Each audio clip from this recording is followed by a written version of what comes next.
चांद है पूनम का, तू चैन मेरे मन का, प्रिया प्रिया ओ प्रिया। दोस्तों वैसे तो बॉलीवुड में हर साल हजारों फिल्में रिलीज होती हैं, लेकिन क्या आप जानते हैं इन फिल्मों के अलावा भी बॉलीवुड में हर साल ढेरों ऐसी फिल्में होती हैं जो कि 80 और 90% कंप्लीट हो जाने के बाद भी रिलीज नहीं हो पाती हैं। कहीं प्रोड्यूसर की फाइनेंशियल कंडीशन को लेकर प्रॉब्लम, कहीं एक्टर और एक्ट्रेस की डेट्स को लेकर प्रॉब्लम, इसके अलावा और भी कई सारी प्रॉब्लम्स की वजह से ये फिल्में आज तक रिलीज नहीं हो पाई। तो इस वीडियो में हम बॉलीवुड की 5 ऐसी ही बड़ी फिल्मों और उनकी स्टोरी के बारे में बात करेंगे जो कि लगभग आधे से ज्यादा बनकर कंप्लीट हो चुकी थी लेकिन रिलीज नहीं हो पाई थी। लेकिन उस टाइम पर अगर ये सारी फिल्में रिलीज हो जाती तो आज बॉलीवुड की तस्वीर कुछ और ही होती। तो इस वीडियो में आपकी 80s और 90s की बहुत सारी पुरानी यादें ताजा होने वाली हैं, तो चैनल को सब्सक्राइब कीजिए और वीडियो पूरा देखते रहिए। नंबर 1, साल 1994, जिस टाइम पर डायरेक्टर और प्रोड्यूसर केसी बोकाडिया, धर्मेंद्र, रोहित कुमार, सुमित बत्रा और अंजलि जथर के साथ फिल्म जाने तमन्ना बना रहे थे और इस फिल्म की वो लगभग 85% से ज्यादा शूटिंग कंप्लीट कर चुके थे। लेकिन जिस टाइम पर लैब में फिल्म की एडिटिंग की जा रही थी उस टाइम पर एक शॉर्ट सर्किट की वजह से फिल्म की पूरी रील जलकर खाक हो गई। इतनी मेहनत से उन्होंने जो ये फिल्म शूट की थी उसका अब नामो निशान भी नहीं बचा था, बस जले खुजे कुछ टुकड़े बचे थे।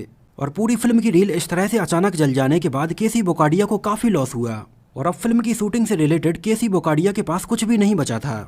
तो इस फिल्म में लगे इतने सारे पैसे रिकवर करने के लिए उन्होंने उस टाइम पर फिल्म की एक ऑडियो कैसेट लॉन्च की और इसकी उन्होंने जो ऑडियो कैसेट रिलीज की उसका नाम तो जाने तमन्ना ही था, लेकिन इसके ऊपर फोटोज में सैफ अली खान और करिश्मा कपूर की फोटो थी।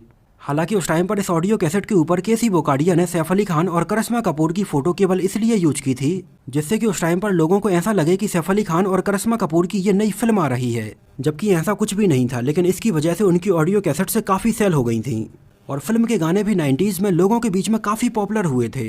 इस फिल्म का एक बहुत ही खूबसूरत गाना आपको शायद आज तक याद होगा। ये गाना था पिया पिया ओ पिया तू चांद है पूनम का। तू चांद है पूनम का, तू चैन मेरे मन का, प्रिया प्रिया ओ प्रिया। ये गाना बहुत ही खूबसूरत था। हालांकि ये गाना आज भी YouTube पर अवेलेबल है। इस गाने की लिंक मैं यहाँ पर नीचे डिस्क्रिप्शन बॉक्स में दे दूंगा, तो वहाँ से जाकर आप आज भी इस बेहतरीन गाने को सुन सकते हैं। इस फिल्म की कुछ जली हुई क्लिप्स आगे चलकर सुमित बत्रा ने भी शेयर की थी, जो कि आज की डेट में एक मोटिवेशनल स्पीकर हैं। वो उस टाइम पर इस फिल्म में काम कर रहे थे। मैं इसकी लिंक भी यहाँ पर नीचे डिस्क्रिप्शन बॉक्स में दे दूंगा, तो वहाँ पर जाकर आप इसको देख सकते हैं। नंबर 2, साल 1993, फिल्म काला पानी। उस टाइम पर महेश भट्ट इस फिल्म को अजय देवगन, सुनील शेट्टी और करिश्मा कपूर के साथ मिलकर बना रहे थे। एक्चुअली इसके एक साल पहले सन 1992 में अजय देवगन और करिश्मा कपूर की जोड़ी फिल्म जिगर में उन्हें बहुत अच्छी लगी थी और 1992 में ही आई सुनील शेट्टी ने अपनी फिल्म बलवान से बॉलीवुड में अपना डेब्यू किया था और उस टाइम पर महेश भट्ट ने इन तीनों को लेकर इस फिल्म का अनाउंसमेंट किया था और फिल्म का पोस्टर भी रिलीज किया गया था। उस टाइम पर इन तीनों के बहुत सारे फोटोशूट भी किए गए, लेकिन आगे चलकर कुछ प्रोडक्शन इशू के चलते और एक्टर और एक्ट्रेस की डेट्स के चलते ये फिल्म आगे कभी नहीं बन पाई। हालांकि इस फिल्म के अनाउंसमेंट के लगभग एक साल बाद सन 1994 में अजय देवगन और सुनील शेट्टी हमें फिल्म दिलवाले में एक साथ नजर आए थे और ये फिल्म उस टाइम पर ब्लॉकबस्टर साबित हुई थी। और अगर इन दोनों की साथ में आई फिल्म काला पानी भी उस टाइम पर रिलीज हो जाती तो ये फिल्म भी एक ब्लॉकबस्टर फिल्म ही होती, क्योंकि ये उस टाइम पर एक एक्शन रोमांटिक फिल्म होने वाली थी और इस टाइप की फिल्मों को लोग उस टाइम पर बहुत ज्यादा पसंद करते थे। नंबर 3, साल 1992, फिल्म बुलंद। उस टाइम पर डायरेक्टर MR शाहजहां ने इस फिल्म को सलमान खान और सौमी अली के साथ मिलकर बनाने का अनाउंसमेंट किया था। एक्चुअली ये उस टाइम पर सौमी अली की बॉलीवुड में डेब्यू फिल्म होने वाली थी और उस टाइम पर इस फिल्म की लगभग 80% से भी ज्यादा शूटिंग कंप्लीट हो चुकी थी। फिल्म में इनके अलावा विलन के किरदार में मोहिनीश बहल नजर आने वाले थे और फिल्म की कहानी उस टाइम पर कुछ ऐसी रखी गई थी जिसमें एक प्रेमी और एक प्रेमिका होती है।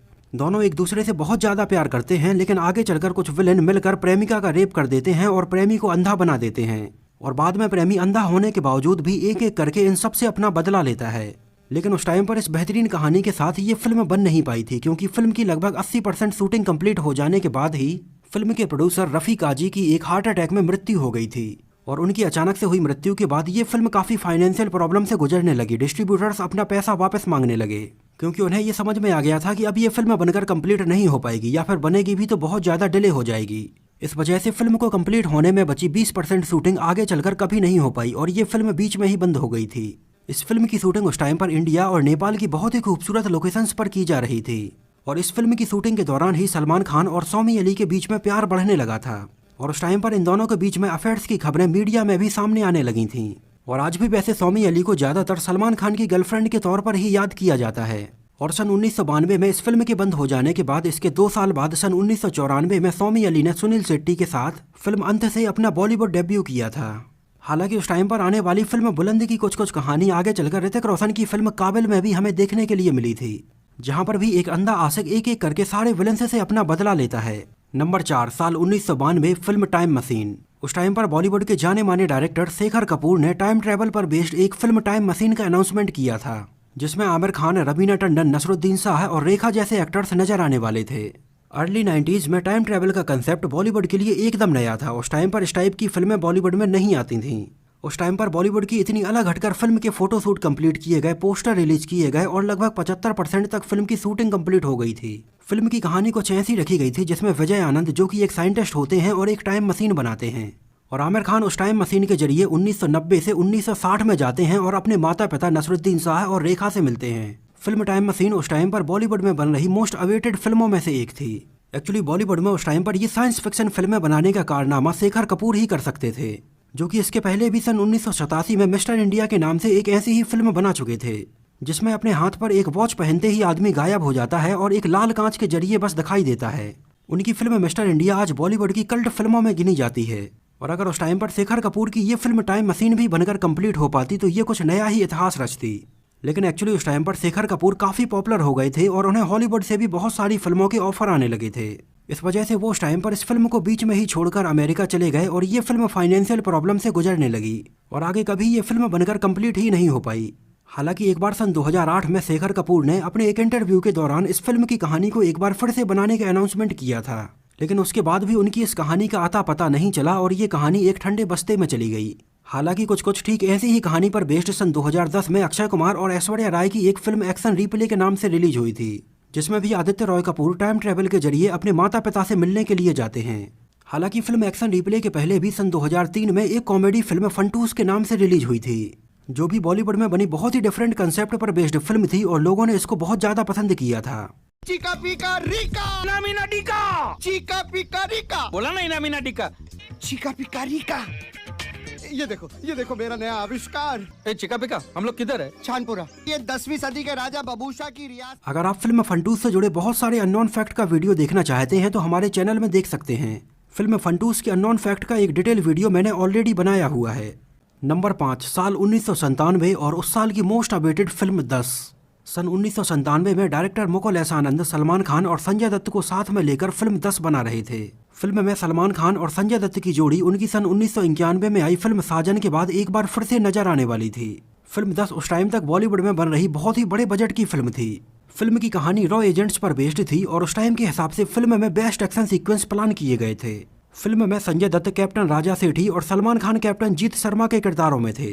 विनोद खन्ना इसमें आर्मी जनरल थे, शिल्पा शेट्टी एक रिपोर्टर का किरदार निभा रही थीं और रवीना टंडन हमें पहली बार एक टेररिस्ट बनी हुई नेगेटिव किरदार में नजर आने वाली थीं। फिल्म में राहुल देव टेररिस्ट मस्त गुल के किरदार में थे, जो कि उनकी भी बॉलीवुड में डेब्यू फिल्म होने वाली थी। फिल्म की कहानी कुछ ऐसी रखी गई थी जिसमें आर्मी जनरल विनोद खन्ना अपने आप को एक प्लान के मुताबिक न्यूज में ये खबर छपवाते हैं कि उनको टेररिस्ट सलमान खान और संजय दत्त ने किडनैप कर लिया है, जबकि रियल में ये दोनों आर्मी के ही एजेंट्स होते हैं। और विनोद खन्ना के फर्जी किडनैप की खबर इंडिया में और इंटरनेशनल लेवल पर चलती है और उन्हें छोड़ने के एवज में सलमान खान और संजय दत्त को 10 लाख रुपए दिए जाते हैं। और ये खबर बॉर्डर के उस पार टेररिस्ट राहुल देव को पता चलती है और राहुल देव सलमान खान और संजय दत्त को कांटेक्ट करके अपने पास बुला लेते हैं और ये दोनों वहाँ उनके साथ रहते हुए उनके बारे में पूरा पता कर लेते हैं कि उनका आगे क्या प्लान है। और उनका ये प्लान होता है कि जब पाकिस्तानी प्राइम मिनिस्टर इंडिया के बजट पर आए तो उनको वहाँ पर मरवा देंगे, जिससे कि इंटरनेशनल लेवल पर इंडिया को इसके लिए जिम्मेदार ठहराया जाएगा। लेकिन आगे चलकर सलमान खान और संजय दत्त कैसे उनके इस पूरे मिशन को फेल करते हैं, यही इस फिल्म की कहानी थी। फिल्म को उस टाइम पर मुकुल एस आनंद अमेरिका में उताह की लोकेशंस पर शूट कर रहे थे और लगभग 40% तक फिल्म की शूटिंग कंप्लीट हो चुकी थी। इसके कुछ गाने भी शूट हो चुके थे, लेकिन जिस टाइम पर वो इस फिल्म को शूट कर रहे थे उस टाइम पर 7 सितंबर सन 1997 को इसी फिल्म के सेट पर उनकी मृत्यु हो गई थी। मुकुल एस आनंद की एज उस टाइम पर लगभग 45 साल के आसपास थी और उन्हें बहुत जोर का हार्ट अटैक आया और उनकी वहीं पर जान चली गई। हालांकि उस टाइम पर फिल्म 10 की कुछ क्लिप्स और इसके वीडियो सॉन्ग्स टीवी पर चलाए जाते थे। फिल्म का एक गाना सुनो गौर से दुनिया वालों बुरी नजर ना हम पर डालो, ये तो उस टाइम पर इतना ज्यादा पॉपुलर हुआ था कि फिल्म 10 उस टाइम पर भले ही रिलीज नहीं हो पाई थी, लेकिन ये गाना आज भी 15 अगस्त और 26 जनवरी के मौके पर जरूर बजाया जाता है। हालांकि उस टाइम पर सलमान खान और फिल्म के प्रोड्यूसर्स ने कैसे भी इस आधी अधूरी फिल्म को पूरा कंप्लीट करने के लिए उस टाइम के कुछ बड़े डायरेक्टर्स जिनमें प्रियदर्शन और रमेश सिप्पी जैसे नाम शामिल हैं उनको इसके लिए अप्रोच किया था, लेकिन उन दोनों का ही फिल्म के बारे में ये कहना था कि मुकुल एस आनंद का फिल्म को लेकर विजन एकदम अलग था और उनके द्वारा शूट किए गए फिल्म के कुछ स्टार्टिंग के सीन, फिल्म के कुछ बीच के सीन और क्लाइमैक्स सीन को वो अब अच्छे से अरेंज नहीं कर पाएंगे, क्योंकि इस बारे में ये अब इतने अच्छे से नहीं सोच सकते हैं जो कि मुकुल एस आनंद ने उस टाइम पर सोचकर इसको प्लान किया होगा। और इन्हीं सब प्रॉब्लम के चलते ये फिल्म उस टाइम पर बीच में ही बंद हो गई और आज तक कभी नहीं बन पाई। हालांकि उस टाइम पर डायरेक्टर मुकुल एस आनंद के द्वारा इस फिल्म की शूट की गई कुछ रॉ क्लिप्स आज भी इंटरनेट पर अवेलेबल हैं, जो कि आगे चलकर मुकुल एस आनंद की वाइफ अनीता आनंद ने उनकी याद में फिल्म से रिलेटेड कुछ रॉ क्लिप्स और इसकी फोटोज मुकुल एस आनंद की ऑफिशियल वेबसाइट पर अपलोड की हैं। आप चाहें तो अभी भी इस फिल्म से रिलेटेड इन सारी चीज़ों को देख सकते हैं। इसकी लिंक मैं यहाँ पर नीचे डिस्क्रिप्शन बॉक्स में दे दूंगा। और फिल्म 10 अगर उस टाइम पर शायद बनकर कंप्लीट हो पाती तो आज बॉलीवुड की कुछ बेहतरीन फिल्मों में इसकी गिनती हो रही होती। तो दोस्तों इस वीडियो में इतना ही। अगर आपको ये हमारी नई सीरीज पसंद आ रही हो तो हमें कमेंट में जरूर बताइए।